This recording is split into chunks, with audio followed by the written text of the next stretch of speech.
from this time and forevermore. Blessed be the name of the Lord. Let's get right into the last two rules for a proper study of the immediate context. The first one has a twist to it, so make sure you watch to the end to catch the last rule. There's a bit of a warning to be considered. So rule number 8 is, what did the audience understand? If the first audience understood a speaker's intention, we should trust them. We read the sermon preached by Peter in Acts chapter 2 and find the reaction of his audience to that sermon. Their reaction should be weighed in understanding Peter's message, for they were much closer to those events than we are. Luke tells us, when they heard this, they were cut to the heart and said to Peter and the rest of the apostles, "Men and brethren, what shall we do?" Acts 2 and verse 37.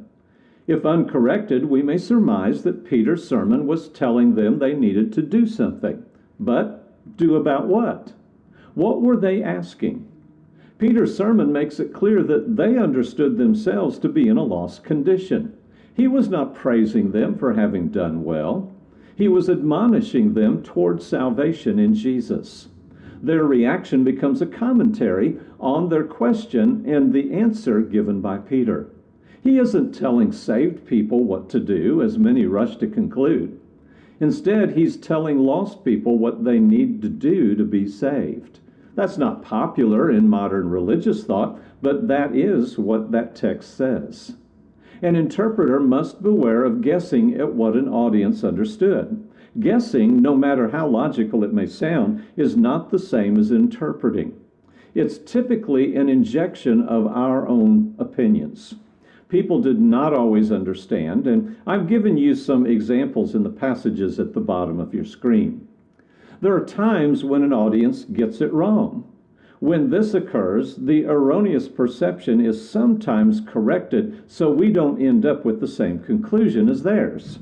So, this leads us to our last rule, which becomes a warning about that previous rule, rule number 8.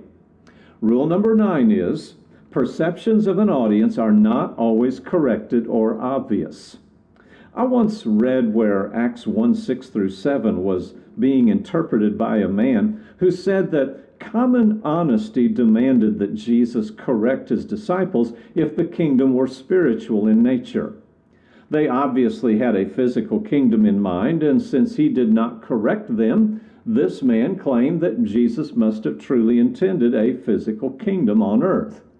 Well, using that same logic on Matthew 16:28, there we're told that the kingdom was to come within that generation. The disciples expected an earthly physical kingdom to come in their lifetimes. If it wouldn't, and if we're still waiting for it today, why didn't Jesus correct them?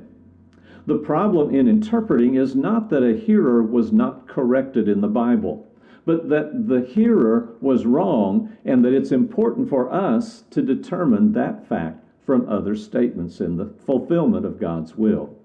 The Jews didn't understand the role of Gentiles in the coming kingdom, and that ignorance persisted for hundreds of years, according to Ephesians 3, verses 4 through 9. When Jesus came, he did not clear this up for anyone, including his disciples, who would be his apostles. If he had, Peter would not have needed the vision of Acts 10. At the same time, a text may explain the misperception of a people in a very subtle way. The witnesses to a miracle in Mark 9:26 drew the conclusion that the young man was actually dead, but Mark tells us that he became so much like a corpse that they drew this conclusion. They were in error. It just looked like he was dead. Well, there are our rules, and I'll put a link to a PDF file in the description down below. I think you'll agree that many of these are simple common sense, but having them ironed out before we begin keeps us from changing things around to suit ourselves. In our next 2 videos, we'll discuss the remote context. No rules this time, just a few important things we should keep in mind as we put passages together.